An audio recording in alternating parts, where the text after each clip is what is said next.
actually, it was a donation given by a friend of a friend whose great-great-grandfather had it made for him. So she was a white woman. It was her great-grandfather's, and his grandfather had it made for him. So this would have kind of been what the original slave ships looked like. So this would have been during the period when this replica would have actually been done. So it's very fragile. It's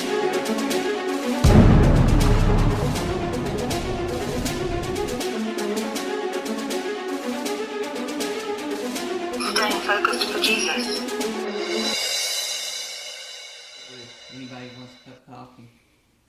Thank you. Okay. This is the Margaret Carson Library. That's where you're starting out at. And this is Miss Margaret Carson over here, and there's more information displayed on her, but she was an educator in the Knoxville area for about 44 years, and she was very instrumental in getting our collection of books and all that started. Majority of what we have is in the archives. Okay, we had computers in here until Saturday, and they took them out because they had viruses in them and all. But Miss Kessler, the president and CEO, who came on board about 3.5 years ago, she's going to put at least one computer back in here. You know, she's planning on purchasing new computers and put it in here. But it won't be as many as before. And in the back, we have a bulletin board, and anybody is welcome to come in if they're having something posted on the bulletin board. There's a lot of information back there. And the artwork on the wall is by a local black artist named Alan Jones. He painted all of this and donated it to the Beck. And this is a lot of people, they might say, meet with somebody, and they may say, well, meet me at the Beck. And they come up here. We had a couple this morning already that have come in here and met, had a meeting, you know, and went on out. Now, as you go back through to this next part, that's where the original building starts. And in this next room is the marketplace. There's books and other things, t-shirts and everything in there is for sale. If you see anything you want, just bring it here. I'll be glad to help you. But if you would, when you go in that room, look around the top, and that is a permanent display that'll never change. It shows the before and after of urban renewal. What the black neighborhood looked like before they came through and what it looked like after they came through and tore everything down. And then as you go around past the front door, you go into the heritage room with the long table in it. And if you go on around, you end up over, go through that room and go to the left, and you end up over on the other side. Those two rooms over there are our rental spaces. Shackles. Real? Shackles and real ones to go around your wrist, around your wrist. Look at this. Real slave shackles. And this goes around your neck. You just have a really small neck, like David neck. Would these be some of the slave ships? Or Model size, yeah. Yeah, that's what they look like back in the day. handcuffs, instruments of slavery. Yeah, that's what they look like. This is the real deal stuff. Wow. And it says handcuffs. And you know that's probably definitely handcuffs. That ain't gonna fit nobody's neck. And that's a face mask. Remember we seen a slave with this on his face? So when we talk about this stuff that's in the Bible, Look at that. And we ain't just that's what goes around your neck. talking. This is Look, it says neck yoke. See it? neck yoke. The book of Deuteronomy talks about that. A yoke of iron about your neck. This is the real deal stuff. I'm gonna go live. I guess that's supposed to be That's supposed to be Moses.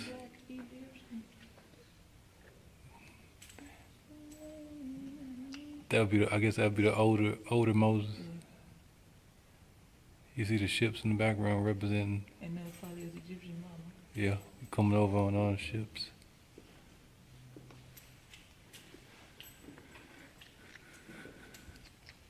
Somebody drew this. Pretty cool. Now in this picture she look like a white man. I don't know what she look. The picture she look white. That's a good fight. This is I think the original lady who helped start this center.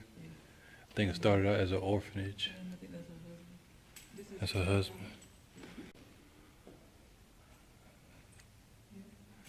They were walking in love and truth, as far as I can tell. They built this facility to help people of color, but not only people of color, but But others, that's my son David.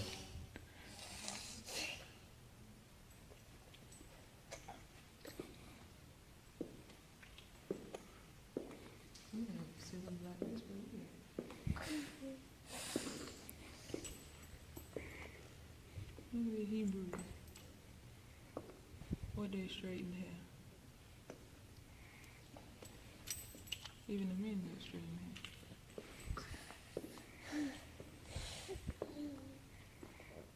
It's pretty cool. Just look at these pictures and stuff, looking back in history, looking back in time.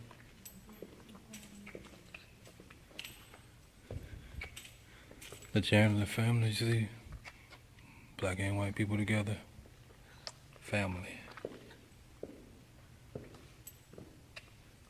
1800.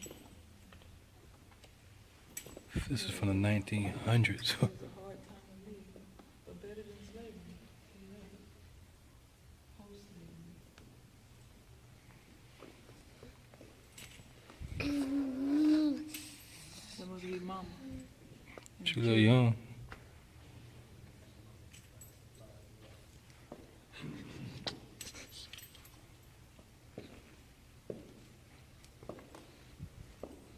Oh, little kids. Which one is John? Which one is Paul? David.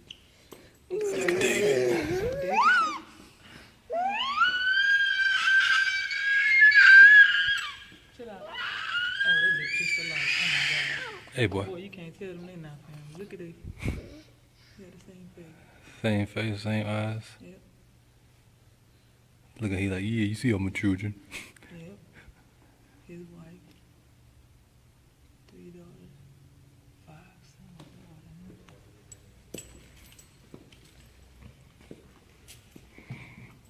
Yeah, it's a nice big old house, huh?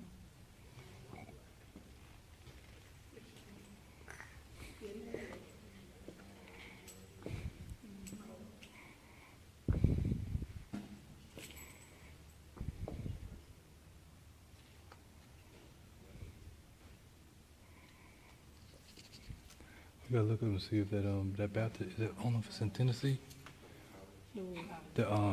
The church where they got the Hebrew writing on the pews.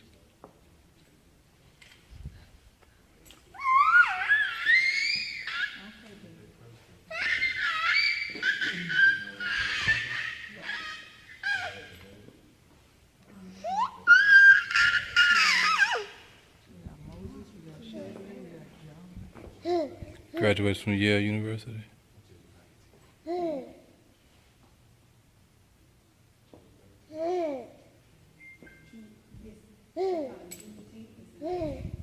First African American doctor to build his own medical clinics.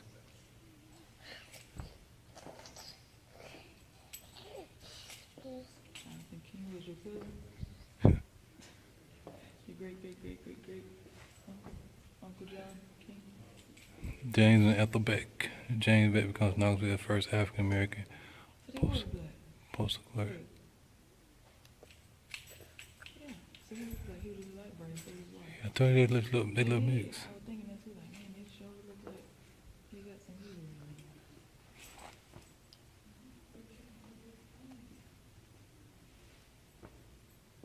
They seem to be very successful.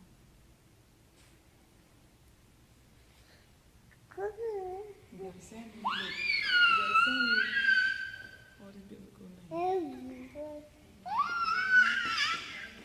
Some of your folks right there.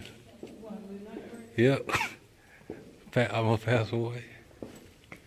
My family has, back in the day. No.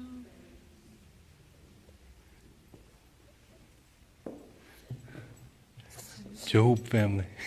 Job. Man, they were, Look at that. You know that's Indian, Middle Eastern. Look, ain't no such thing as Middle East. I know, but look at that.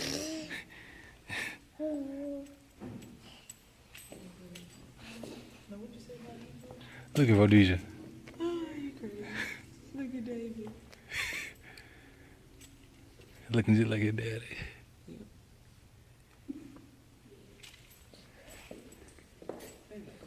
Huh? I was saying, tell me again about the Yeah, look it up. writing. You said First Black African American Church. I know it's somewhere, right? It's either Tennessee, Kentucky, or somewhere.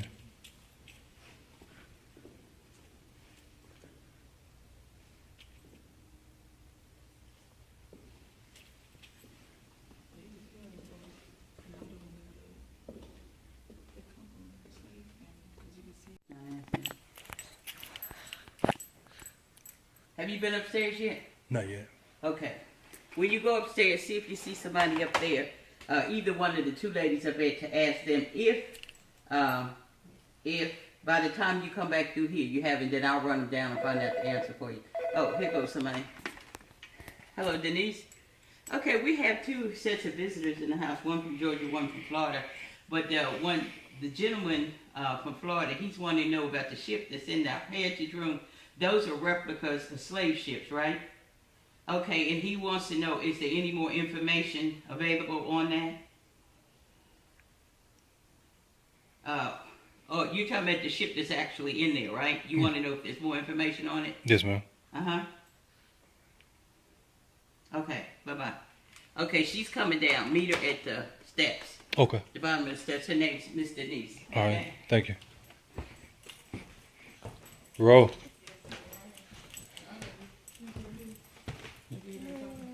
Yeah, those are. And the church with the cathedral, it's in Savannah, Georgia. You wait right there.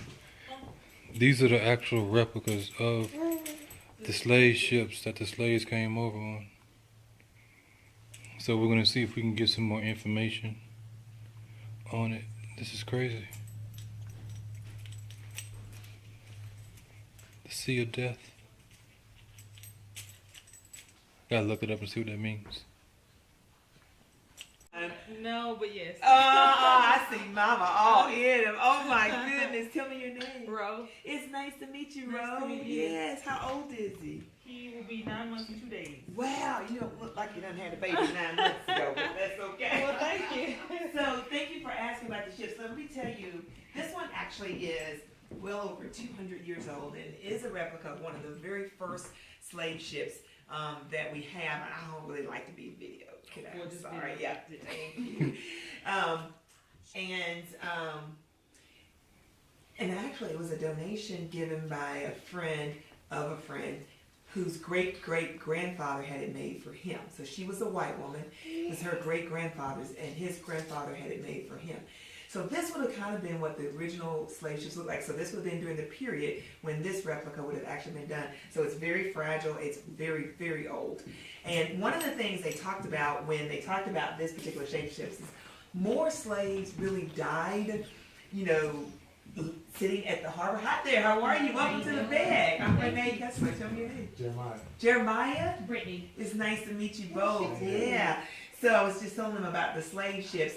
And so some of the original ones, like, so for example, when they had not figured out how to really create this mass number of Africans to the coast, right, to get them on the ship. So they basically would go in, get a few, come out, get a few, come out. God bless you. They would actually put them on the ship, go back in, because they could not let that ship sail until it was full. And the original ship was about 300 people who could actually get on this ship. They couldn't let it sail till it was full. So most of the time, most of the people that were on the ship died before it even left the harbor. So literally, they would have to throw bodies over before they even took it off the harbor. And then as they went away, the replicas that you see now, they started to get a little more sophisticated about how they made the ships.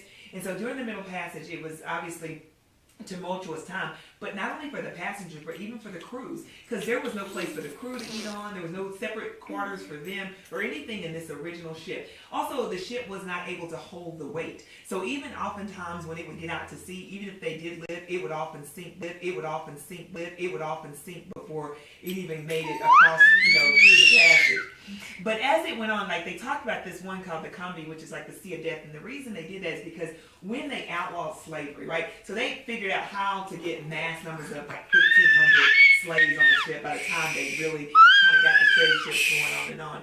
But once they figured out how to do it to get them to go faster so that they could make the journey a lot quicker, they put cabins on where the crewmen could eat, and then they realized that they had to feed the slaves something if they were going to make it, because sometimes that middle passage could last for several months trying to get them, depending on how fast the ship would actually go. So they realized, well, we got to feed them something. They didn't want to feed them too much, but we got to feed them something. We've got to have provisions for that, or none of our cargoes will make it. And remember, they're getting paid based on what they get to come over there.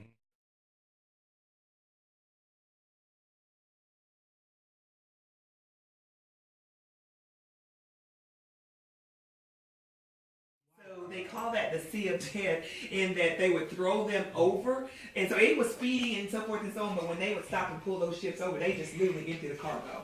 And they say, like, all of these years later, because literally there were so many bodies that were thrown over, never mind the ones that committed suicide, you know, just during the Middle Passage in general, because it was such horrific conditions. So if they could, they would. They just literally threw it. They talk about the sharks that still swim to this day the path of the slave ships. They can smell the body of former slaves who were on the Union side.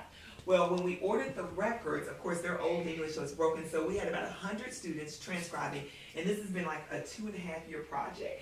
So it was about 3,000 pages. We have those records, and then we have students, about 100 students at the University of Tennessee and Maryville College, who are transcribing those so we can read those records, right? And it really tells you every day what was life like right here for a Union soldier. Now, what I want to tell you is that in those records, it will say that there was one of the units that was completely wiped out, that was ambushed, right? They sent them out, and they were completely ambushed, and everybody in that unit was killed, including Chance Cox, right? And it puts the name in, and we know the name, spellings, and those kinds of things. Well, what we have discovered is Chance Cox did not die in that battle, because we have a picture of him when he became Corporal Chance Cox. So he lived. They don't even have this at the Smithsonian, so we got to make sure the records are correct. So when we finish this, our intention is to go back and say, now you need to fix the records. So really, our history, this is what I tell the kids all the time, you have to know your history, you have to study your history, you have to connect with your history so that you make sure that you're telling the right story. Because if we're not careful, it's not our story that's been told, but someone else is telling our version of our story. You make sure that you're telling the right story, because if we're not careful, it's not our story that's been told, but someone else is telling our version of our story. You make sure that you're telling the right story, because if we're not careful, it's not our story that's been told, but someone else is telling our version of our story. And so here at Beck, and this is what I tell all the young people, you know, talk to the people, your ancestors, to anyone. I used to say with gray hair, but we all die. So I said, you know, just a little bit seasoned, a little seasoning on them, and ask them what was life like, because you'll get one story in the book, but you'll get a totally different story when you talk about people who were actually lived history, who were actually there. And so that's what we talk about all the time. Oral histories are so important to our story, and making sure that we tell our story and that we get it right, and that we don't forget those people who came before us. So our history is about remembering those stories, it's about telling those stories, and it's about making sure that we uncover and don't let it bury and die with them. And I tell people all the time, absent Beck, for example, we don't know half of the stuff that happened in just this community. And Beck, my vision for Beck is that we're going to be regional in flavor, because absent Beck, there's no single African American history or culture center in this region doing what we do. So we've got everywhere our history is getting covered over, and so everywhere we have to touch and make sure that we're preserving the memories and the history, and we're learning something from that so we get better, because otherwise we just keep repeating the horrors, and then we keep forgetting the good parts of it and not repeating the good parts of it. So that was probably more than you bargained for, but no, that was wonderful. Very good history story. Yeah. Very good. The chains, are those real? Yeah, those are real replicas of what a chain would have been. And even like the weight, and you're welcome to pick it up, just be careful on the glass. I don't know if you saw the movie. Inside there's a yoke, right? There's a neck yoke. Yeah. Did you see the movie? There was a movie that was, I'll bring it to my remembrance. It's in Alabama. Oh, what is it? It just recently came. I don't even watch movies, but I happened to see this. Anyway, it doesn't matter. Suffice it to say, I'm going to have to remember it so I can make sure I'm saying it. But that's in the movie, right? And it's a real story. And I'm going to call the name of the place where they were telling this particular story. But the slave had run away, right? So he had this. So of course that was a great news, because you can tie things around your pull it. So the other really important important part of this noose part of this thing was the whole, and even the face wrap, was the connection, right? All right, so you holding your baby, right, next to you, right? There's a connection there. There's, you know, a personal connection when we can embrace one another, you know, when I can hold my baby next to you. There was also the idea of disconnecting people from each other. So there's no comfort, right? So I can't hug you or hold you and comfort you and encourage you. So that mask, it had social, it had psychological ramifications to it as well as the physical. But there were a lot, and they knew this, there was a lot of psychological around it. So the face mask, the chains, the nooses and all that kind of stuff, it was not just physical constraint, it was psychological constraint, and keeping the families and the relationships from connecting to one another. All of those dynamics as well. Do you have any documents in reference to King James? I don't have anything, because mostly what we do here is this regional history here. Not necessarily the not necessarily the national or anything along the lines of religious, sort of national religion or international religion. Mostly specific to the area, so I don't really have anything like that. Okay, I asked that because their history tells us that King James was a white man. Sure. But when you actually dig, like you said, you find out that King James was a man of color. Right, so right. All this. Now we can go through the Bible and all that. Yeah, all. We ain't gonna go there. We saw that in there on the wall. Yes, we're not.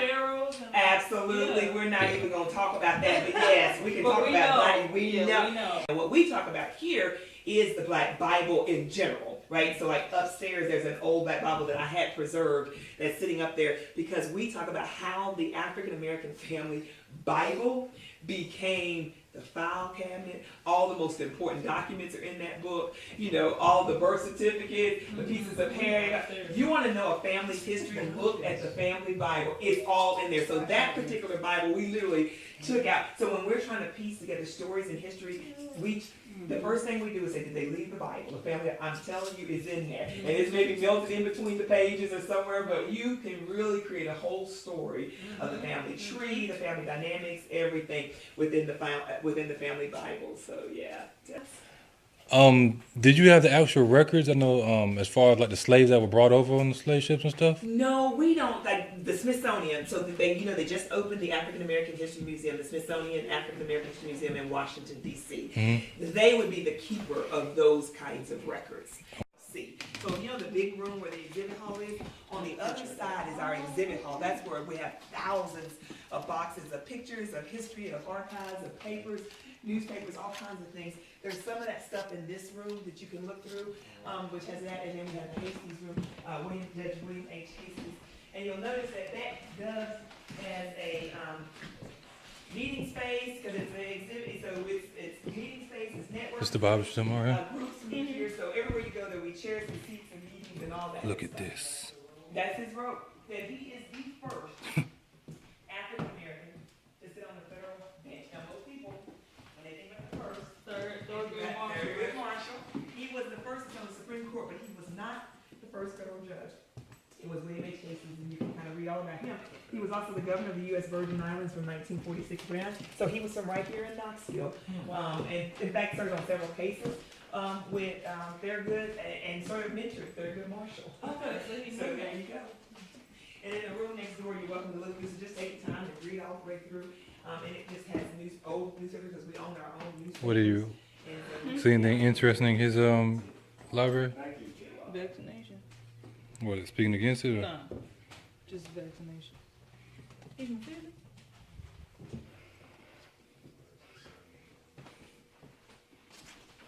Maybe he lived in Philly. Personal library. Thank you for taking the time to watch this video. If it was edifying to you, be sure to do your part and share it on all your social media outlets, websites, and forums. Your help is greatly appreciated to help fight this war and reach lost souls. Don't forget to like, dislike, and/or subscribe. Be sure to also check out our website, stayingfocusedforjesus.life. And make sure you check out that resource section, which has a lot of videos that I share and some other stuff, books, documents, PDF, websites, many things, and it's growing daily as I add to it. Also follow us on Facebook for even more content. Staying Focused for Jesus on Facebook.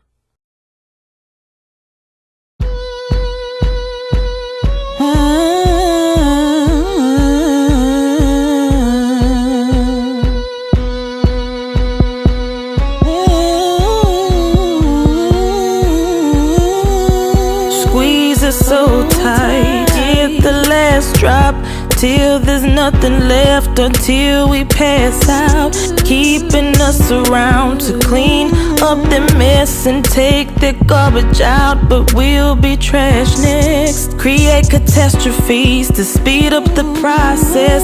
Depopulation, agenda progress. News tell half-truths, hidden in plain sight. They play with it Kool-Aid, but gave us cyanide. They know we don't see it. They know you can't see it. What they've done to us. Open your eyes. Lemonade. Don't drink the Kool-Aid, it ain't safe for us. They made it so sweetly, so it will be easy to carry their plans out to lemonade. Lemonade. Don't drink the Kool-Aid, it ain't safe for us. Made it too easy while we're busy sleeping. They carry their plans out to lemonade. Voluntarily, they hold us hostage. Pay to receive fabricated knowledge. False education, standing ovation for my degree in indoctrination. Georgia Guidestones plainly tell us that they plan to eliminate us. Conspiracy theory, we see no dilemma as they quietly wipe out billions. They know we don't see it. They know you can't see it.